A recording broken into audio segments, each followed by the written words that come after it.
Wars and gun crime are part of everyday life. Come here. A job where doing your duty could cost you your life. They're running, they're running, they're running! Run! We got one!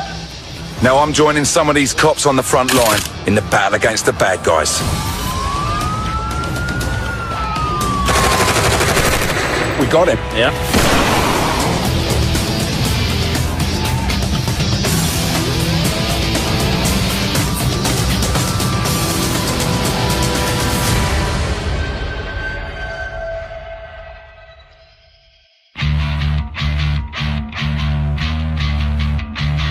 This is New Orleans, the Big Easy. But there's nothing easy about being a cop in this place. He's running. We've got a runner. There, across the road. Stop. Come here! Get down! Yeah, he's round the back. The police are fighting a war against ruthless drug dealing gangs, and the city is awash with guns. You know you shouldn't be having a gun at 16, eh? New Orleans has the highest murder rate in the country, with a killing nearly every 2 days. They noticed AK-47. That was one of the weapons used in the shooting. In 2005, Hurricane Katrina blew into town, and the city descended into deadly lawlessness. We gotta steal from each other so we can survive and feed our children. It was almost apocalyptical. It was a free-for-all. Now I'm going on the front line with the men and women that will stop at nothing to rid their city of violent crime. Please, the Lord! New Orleans, Louisiana, is nestled in the deep south at the mouth of the Mississippi. It's a beautiful city with a turbulent past. Uptown, the picturesque French Quarter pays homage to its original settlers. But just a few miles away, downtown tells a different story. Violent crime in the city is amongst the worst in the US, which has led to New Orleans being recently ranked as having the highest crime rate in the United States per head of population. Somebody came and shot you all up in your head, huh? The police face a lot of weapons, with some New Orleanians permitted to carry handguns in their cars and on their person. I'm here to roll with the NOPD Special Operations Unit. These guys are no ordinary cops. They deal with everything from tactical assaults to targeting the city's most violent criminals. VOWS, or the Violent Offenders Warrant Squad, are gathering for a briefing in the 6th District. At this point, we're going to walk through the door, we're going to go out there, we're going to grab these guys, and just make sure that you guys I don't want to end up with anybody getting hurt. VOWS has been assigned 37 criminals to arrest wanted for drug dealing in the city. 10-9 at address, Troy, please. Officer Fred Pfaff has served on the New Orleans streets for 15 years and with the warrant squad for 4. All right, 10-4. Our main job responsibilities are locating wanted subjects, the warrants sent to us, and our task is to go out and try to locate that subject and put him in jail. The individuals that we're looking for now, they're drug dealers, so there's a possibility that these people can be armed. But yeah, we're at the location now. Hold on a second. All right, the gate's locked in the back. I can't get through. Fred and the unit approach the house and knock on the door.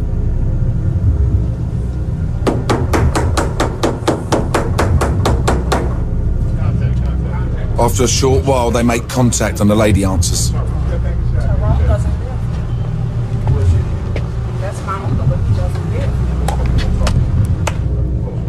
He don't live here. I have no idea. He gave my address. As the officers search the house for the suspect, they make a discovery. You got something on you, baby? I don't have nothing on me. Put your hands on your back. Who flushed that coat? What coat? Cocaine that's in the bathroom, baby. I don't have no cocaine. There's drugs in your bathroom, in your tub, okay? I don't sell no drugs.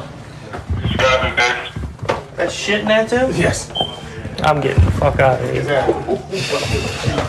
It's left to Officer Mike Hamilton to recover the submerged drugs which the suspects have attempted to flush down the toilet.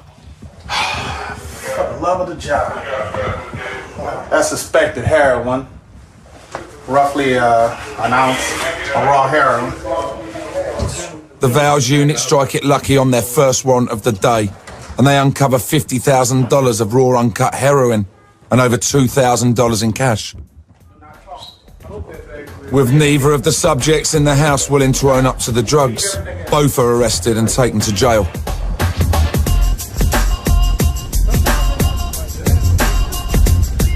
The Vals unit are on the front line of the crime war in New Orleans. Every day they are charged with bringing in the city's most wanted. From armed robbers and murderers to prison escapees and drug dealers. Distribution of heroin.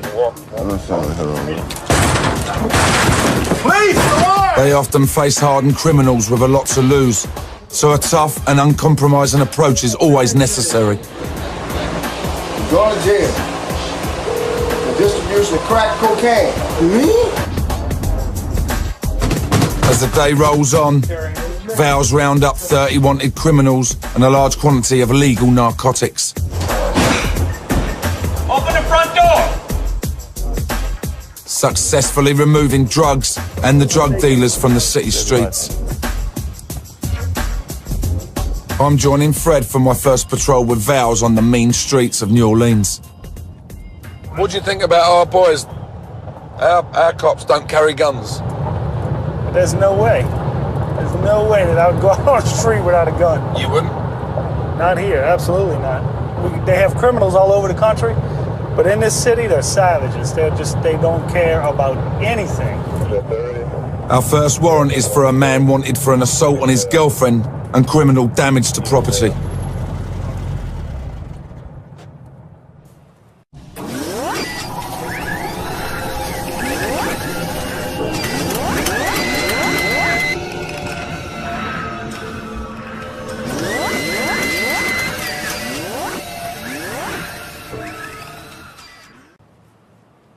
But I want to earn my place in the patrol car and prove I'm not just here for the ride. In New Orleans in 2007, there were over 3,000 arrests made for domestic violence. Can y'all push on this gate for me real quick? With nobody answering at the front door, Fred tries to gain access to the backyard to see if there's any sign of life. There it is. Finally, after some determined police work, we get contact. Come to the front of the house. It's the police. Hey, How's it going? Morning. You have a shirt? Yes, I have. Hey, listen, dude. Yes, sir. Calm it down here. Okay. Take it down a notch. I am. I'm surprised. Your girlfriend or whatever y'all was going on with I'm very y'all, surprised. she put charges on you. We didn't do it. Okay. She did it, okay? Well, that's a big And mistake. you have a warrant on you, okay? That's why we're here, all right? As the suspect is led from the house, his aggressive nature becomes apparent, something the sergeant is quick to subdue. This is embarrassing. You treat a man like a rat. Like a what? Like a rat. You're not being treated like a rat? You treat your girlfriend, I did not. okay? So I did come out not. here with all that bullshit. I would never hit anybody. Did I say you hit her? No. You threatened me. Get your hands from the floor, man. The guy come out, don't treat me like a rat. The sergeant just went, man, we'll put you in a fucking cage, we'll treat you like a rat. It was my first case with Fred, and I was proud to have aided in the arrest of a wanted man. When I opened that gate, it was like, I can't express the satisfaction. Remember when Fred said, wiggle the gate? Wiggle the gate. I wiggled the gate and it opened up, and it just opened up the case. Absolutely, you got that right. So, we could be getting a taser gun or something by lunchtime, probably.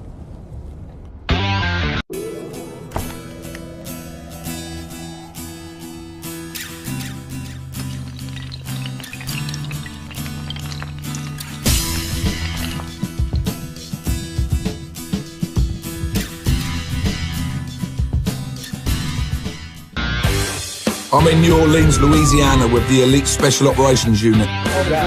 Good man. When they're not serving warrants on some of the most wanted criminals in the city, they're on SWAT duty, knocking down doors and storming houses. It's my first time at Special Ops HQ, and I'm impressed. The ring in the corner is the unit's proving ground, something I'm going to experience later. Yeah. When I arrived, they were looking over surveillance footage of the target's house. Perimeter team, you have to take bolt cutters with you and get into that fence. Cut that fence and get to the rear. Well, we won't know until we get there. But still, let's I'm told they're also looking for weapons used for multiple murders and armed robberies. All right, just gonna have them hold on that, wait for the red team to make entry into the house, dominate the house, and wait for the call to move to the back. Correct. Because of the dangers involved in the raid, I'm told I won't be allowed to ride with the boys in the SWAT truck. Instead, I'll be rolling with Lieutenant Brian Lampard. All right. You're up 10 minutes, guys. You imagine me dialing pig? As we prepare to leave, I'll receive an update on the surveillance operation at the house. Line up the perimeter team. The homicide have just said to Brian that the guy is there. 6 foot odd. Got a pit bull and there's a woman with him as well. So the target is actually there, so this could be really exciting. Let's go, Posse, up. Because of the high risk of the weapons being used, the SWAT team needs to hit the house in numbers. On this raid, nearly 40 police officers are involved. Let's go, roll out. Make sure you get up, come and get in. Make sure you stop there, make sure we're all tight. What's the dangers here now, Brian? Well, like we discussed in the briefing, this guy's wanted for murder. Yeah.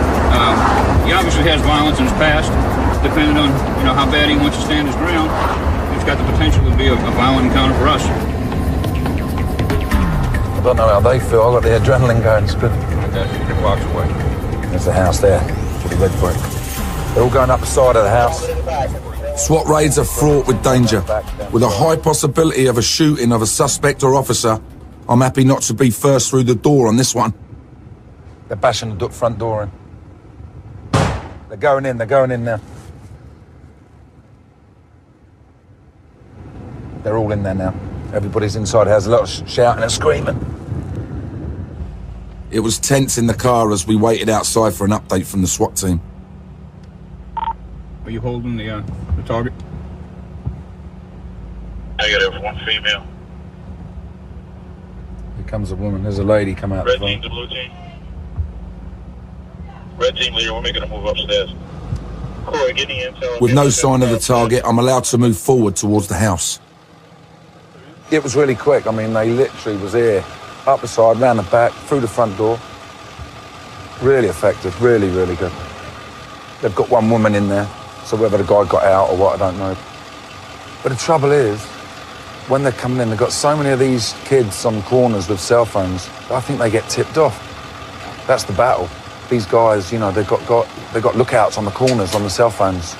So whether he's out or gone, the car's still here. She's over there still screaming and shouting, so we'll have to wait and see.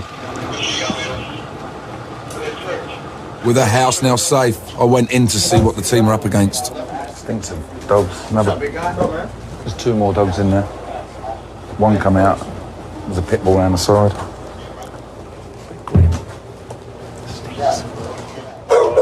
Officer Chad Gagnon was first through the door.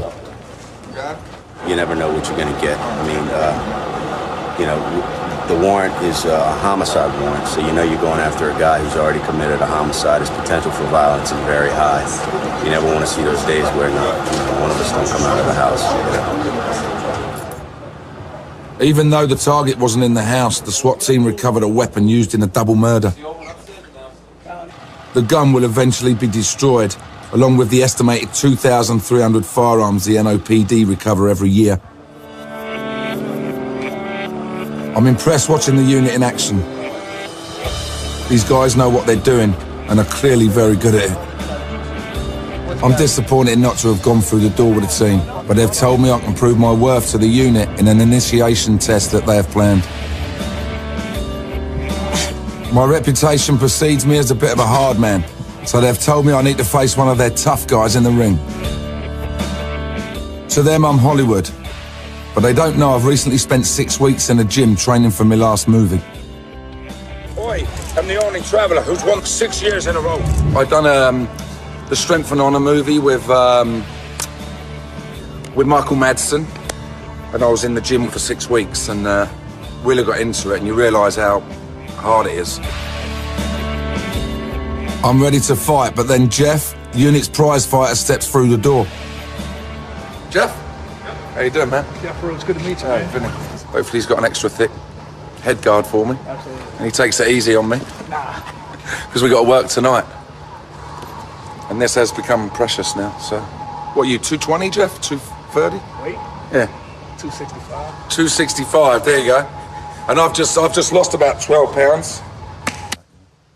As I'm giving up a weight advantage, I'm going to have to draw upon my speed and nimble footwork to get through this fight. Start throwing wild. Whether that will last for 2 rounds is doubtful. I'm sparring for the honor of the SWAT team. Fighting for Britain. Flying the flag for Britain. We'll see. As long as you don't put me on my arse, I'll be fine. If he does, I'll cook him in the bollocks anyway. I'm aware of this. In case he throws a low shot, I'll still be able to have some kids. This is my chance to prove myself in front of the boys, and they've all turned out in force to see Jeff take me down. I don't know. This is gonna be a close one. I don't know how the man can do it, but the young buck can hit hard. I know that.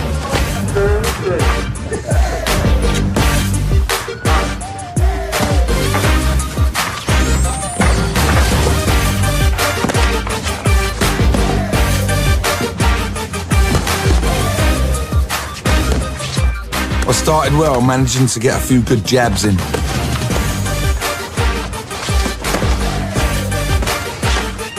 But then my fitness started to tell. The legs couldn't keep up with the heart and Jeff got through my guard.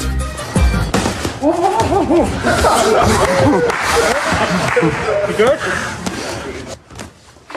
He caught me with a leg wobbler right on the chin, but I managed to stay on my feet to hear the bell. Good run. Don't tell Vinny now, but if he beats Roach, we're gonna book him. He's going to jail. Fucking out of shape, dude, I tell you. You've got to hit on, you fucking lose. I have to admit, Vinny's fighting a better fight than what I expect. I wasn't sure what to expect, but I got some grab in. I came out fighting in the second and gave it me all.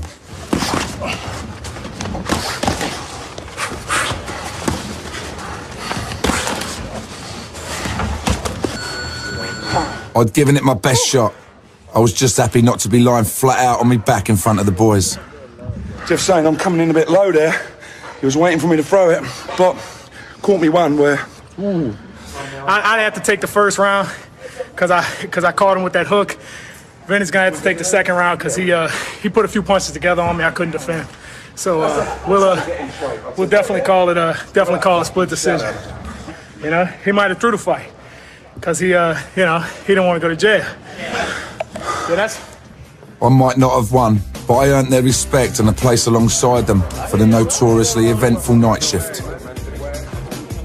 But the dangers for the unit in New Orleans today pale in comparison to what they faced in 2005. That summer, New Orleans was hit by a storm greater than any before. Hurricane Katrina gained pace over the Caribbean Sea before unleashing all its fury on the Big Easy. The sea level rose until the levees couldn't take it anymore. These streets look like rivers and canals. Almost immediately, more than 3/4 of New Orleans was under 5 feet of water, and 70% of the city's police officers became homeless. I'm lost. That's all I had. That's all I had.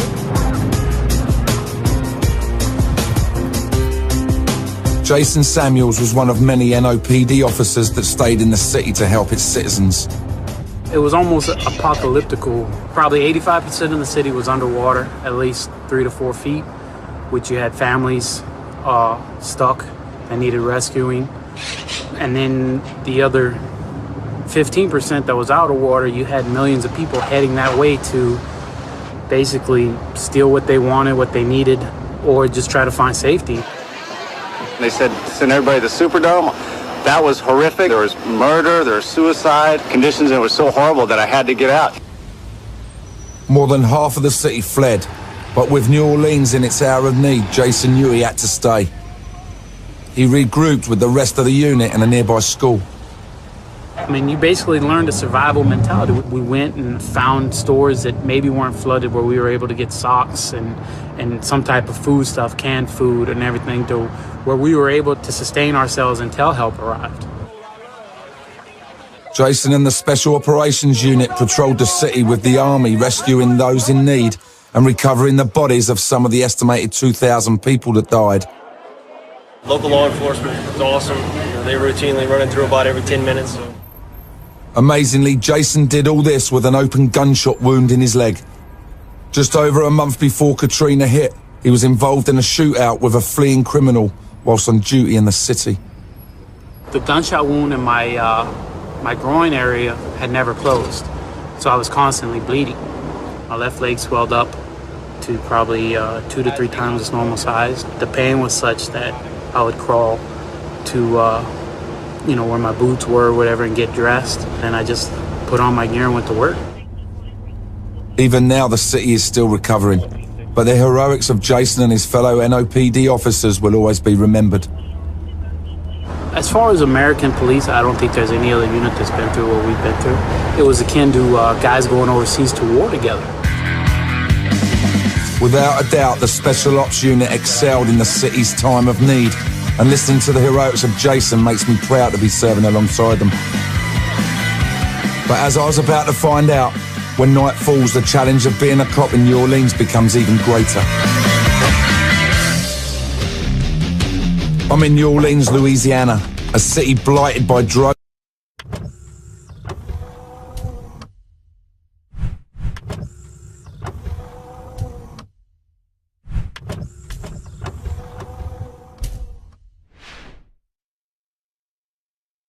And illegal firearms. I've seen the Special Operations Unit in action looking for weapons. They're going in now. And arresting drug dealers. But the frontline policing is done by TAC patrols, who roam the city's toughest neighbourhoods, tackling crime as it happens. That's not mine. Don't be playing no games. I'm playing no games.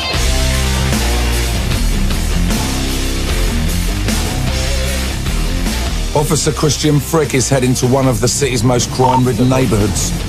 Tonight we're in the 5th District, and we're going to look for some no drug hotspots. We'll see what we can shake up in the neighborhood, and hopefully we can get a few of these troublemakers off the street.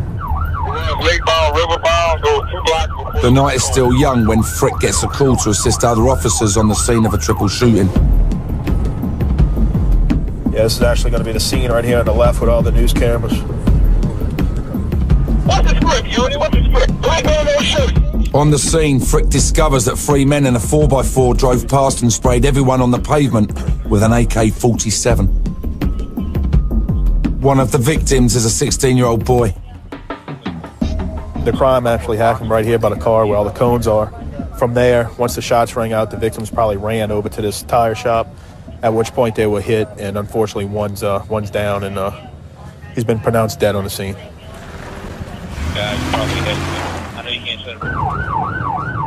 Away from the murder scene, the chase for the killers continues. Officer Frick gets information that the car used has been abandoned nearby after a brief chase. All 3 subjects bailed out of the vehicle, and fortunately for the police, they left the AK-47 inside the vehicle. Officers caught 2 of the perpetrators as they ran from the car, but one still remains at large.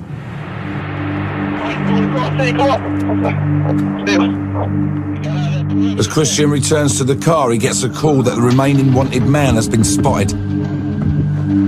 Marie, the airport. You running across St. Marie? St. Marie and Airport, come on. We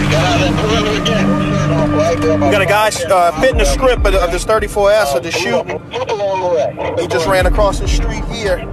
He's gonna bunker down now. We got this perimeter set fairly quick over here. And we're gonna stop right here. This is gonna be our corner. We're gonna get out on this corner here. Set up this perimeter. As the killer darts through the gardens, the units in the area quickly cordon off the block that he has last seen him. We're going to have a solid perimeter on this guy now. The subject crossed one street, now he's going to be in this street here.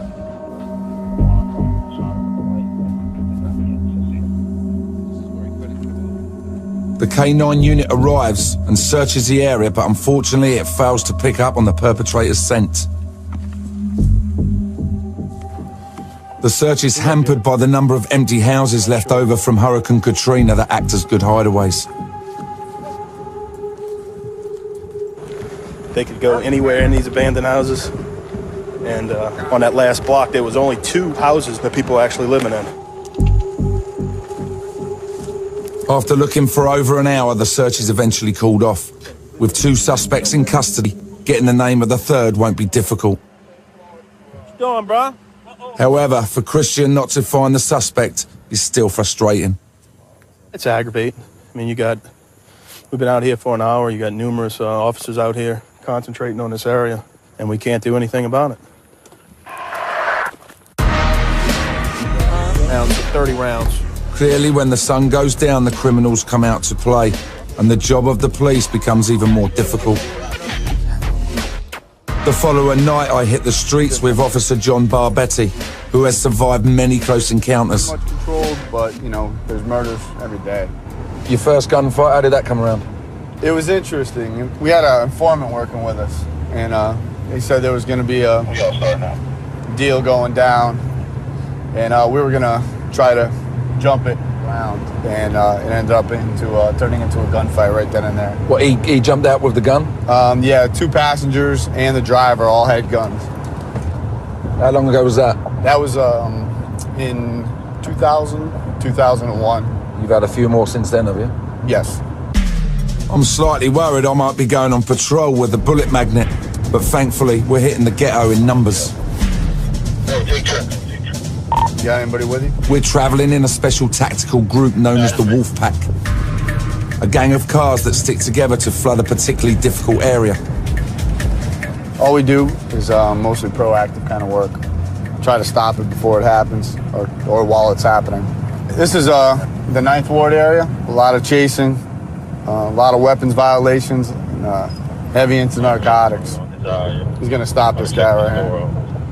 Check him out. We kind of watch his hands, see what kind of movement he does. Check this car real quick. I'm learning that working as a street cop requires a different set of skills. Did we make you nervous?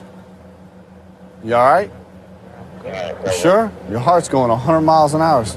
The tactical units act on instinct, identifying who to stop. Stand right next to the lane. Seeing Barbetti in action, I'm picking up how the Wolf Pack operates.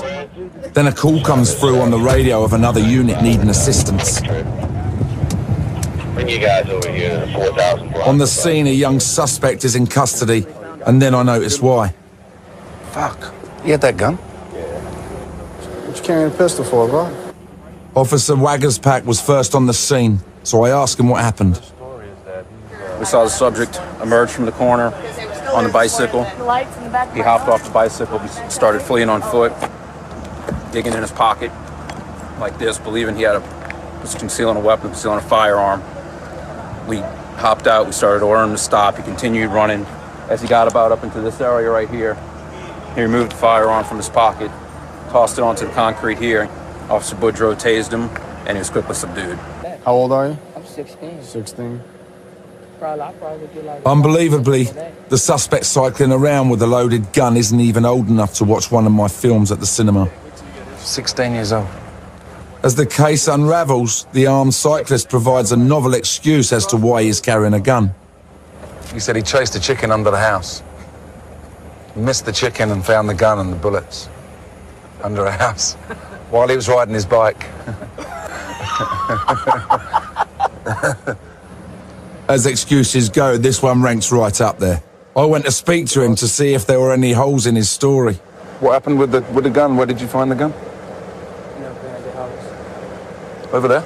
Not over here at the street. What, was a chicken under the house? I was chasing a chicken. Why were you chasing a chicken? I sell a chicken, get the money, buy my clothes and stuff. You get $10 a chicken. $10 a chicken? How many did you get in a day? Huh? How many did you get? I ain't catching nothing. I found the gun. I was going to sell it. Are you quick enough to catch a chicken? Yeah. You sure? You know you shouldn't be having a gun at 16, eh? I already know. Why didn't you should have just stopped the policeman and just gave him the gun. So look, I just found this gun. then you wouldn't be in no problems. I wouldn't get no reward for that. Look at your reward now then, huh? You know what I mean? You're gonna have this forever now, dude. In order to stop the chicken chaser from fleeing, the officers deployed a taser device. This temporarily stuns the suspect with 50,000 volts of electricity. Is that the first time you've been tasered? First time I ever got in trouble like that. Did that hurt? Shaking like a chicken. Yeah. Shaking like a chicken. Maybe we get $10 for you then. Yeah, you made all these policemen come out here. Have a seat right there, man. The kid's funny, but I doubt how honest he's being. I know. In New Orleans, even 16-year-olds are involved in serious crime. He's not going anywhere. I mean, a lot of the armed robberies and stuff like that, and even nowadays the murders, or the perpetrators are getting younger and younger. So who knows what he had on his mind, you know? Watching the Wolfpack deal with the armed cyclist, it helped me understand the challenge these cops face, and rolling with John and the boys is starting to get me thinking more like a cop. This you? From the Florida. Jennings 9-9mm. As the night wears on, we're coming up against more and more guns, and I start seeing what the cops are up against each time they step onto the streets. 2 guns, 2 stops, 2 guns. It's an eye-opener to be riding with John and the Wolfpack, witnessing firsthand the dangerous job they do out here. We received a call to respond to yet another stop and search when the unit ahead spots a suspicious car at the junction. Bar Betty tails him just in case he needs backup. Then a simple stop and search turns into a car chase. He's running. We got a runner. We got a runner. We're travelling at nearly 100 miles an hour on a dusty back road, but still the suspect's car ahead is leaving us in a cloud of dust. Hold on. Yeah. Yeah, we're chasing a car right now. He's running from the police. Just gotta watch these intersections. It's so dusty, we can't see a lot. Up ahead, the criminal's car turns right, so John takes an earlier road to see if we can head him off.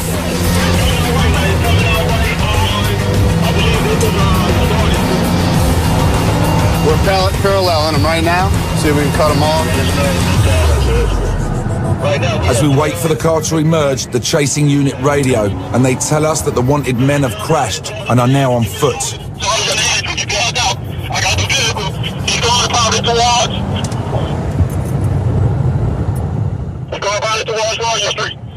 Is he running, John? Yeah, he's on foot. He's right out here someplace. Keep an eye on behind us. Yeah. 5400 block. He's gonna be at a 5400 block. I was scouring the houses looking for a sign of the 2 criminals. There, across the road. Just ahead, I spot one of them run in front of us, and he heads into the bushes. He's in the rear yard. In there, huh? Yeah, he cut across. He's on Royal. 2100, going back toward St. Claude. Stop, back up, go back! Two stops. Come here! Get down! Get down! Get down! With Barbetti in the bushes chasing the suspect, someone needs to get round the side and head him off. Yeah, he's round the back. We need to set up a perimeter. Somebody need to call out the name. What are they wearing?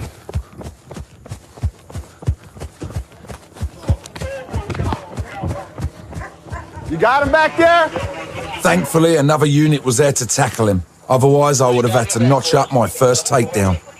Go the other way, man. Go the other way. What? But there was still one fugitive at large. I think there's another one. Is there another one? I saw the fucker run behind us into the bushes.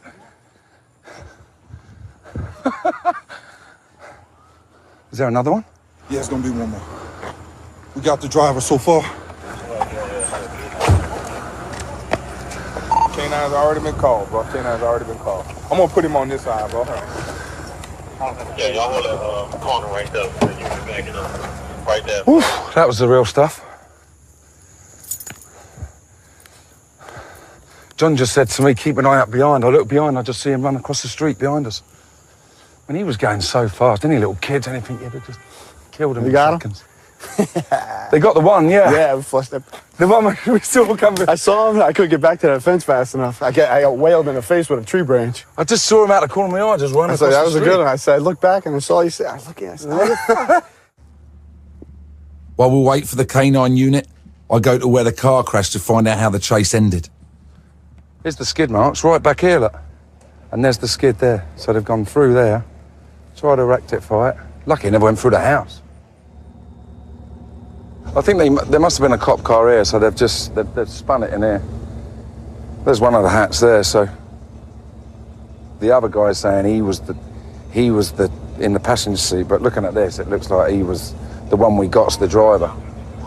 They're checking it. It's stolen. It's gonna be stolen. You stole the car? He stole the car. He picked me up. K9 arrive on the scene and I direct them into the block where the remaining fugitive was last seen. Yeah, John chased him across this street. This one came into here, the one they caught. So the other one might be in the other block. Yeah, did y'all see him? You saw him come out? We scour through gardens and search the abandoned houses, not knowing what we might uncover.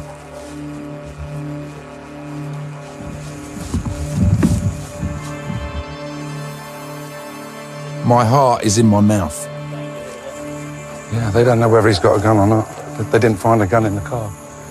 So that's why everywhere they look, they got the guns out first.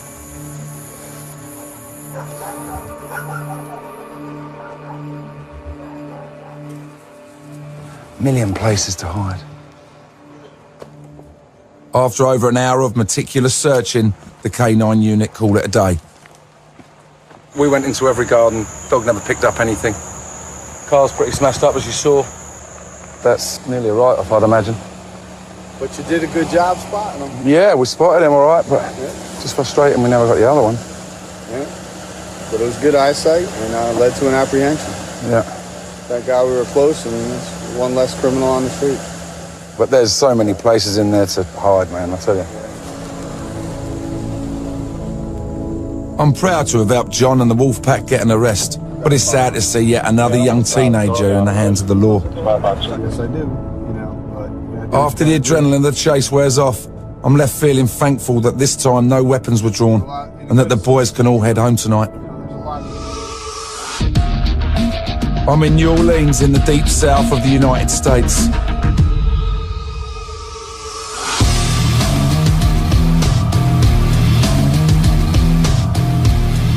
It's been a privilege to roll with one of the best units in the NOPD. Witnessing firsthand the challenges they face and helping them to apprehend the bad guys. Yeah, he's round the back. For my last night, I'm teamed up with Sergeant Dave Duplantier, a local New Orleanian who joined the police after growing up in the hood. How long have you been in the force and why did you join, Duff? I've been on a little over 18 years now, and I was always curious about police work, but I was always kind of on the other side. I wasn't a bad kid by any means, but you know, you do things that teenagers do, so. And we hung out a lot, so we got stopped and checked out a lot. You know, there used to be at least a code amongst criminals and that bad seed of the world, you know, where they would deal with each other, but they kind of left the elderly and the innocent out of it. Not anymore. Even though Dave knows the ghetto better than most, he understands he can't take any situation lightly, and all the units must stick together. Not everybody in these neighborhoods are bad, but you got that rough element in the neighborhood. And even those that aren't bad, they're going to side with their blood. They're going to side with their family. And we're not family. For instance, the neighborhood see how many people will be out there, how many threats that are around us. It can become a pretty hostile situation. But then they're the first ones to call you guys. Yeah, one on the inside, go. Inside. All right, you turning right on. Yeah, you turning right on 8. As we drive through the city, Dave receives an urgent call and the lights go on. Talk to me, where you at? What was that, Dave? They got a guy running on foot that bolted on him. They got a little 75. The worst call a cop can get is to hear a fellow officer is down or is struggling with a suspect because he knows to get away, he will have to use any means. Right now they got a fight going on. with some officers? Yeah, they got some officers involved.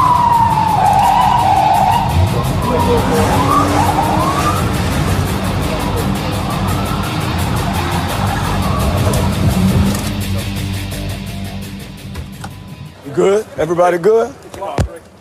When we arrive, the area is flooded with cops to control the situation, and 3 suspects have been apprehended. I'm told that as the officers went to apprehend the suspect, a gun was pulled. Might be easy to get over. And after a brief struggle, it was thrown into a nearby alleyway. The number of units is justified, as this street corner is at the centre of a gang war. The suspects arrested are most likely gang members, armed and ready to protect their turf. After checking the rear of the property, Dave makes an alarming discovery. Poor man's version of a Benelli, huh? The gang had hidden a laser-sighted semi-automatic machine gun in the back garden. A sign that gang wars in this city are the real deal. In New Orleans, because many lawful citizens are permitted to carry and own guns, they are often taken in robberies. In the US, it's estimated that nearly 500,000 are stolen every year. With 3 suspects in custody and 2 weapons recovered, including a machine gun, the night's work would seem a success.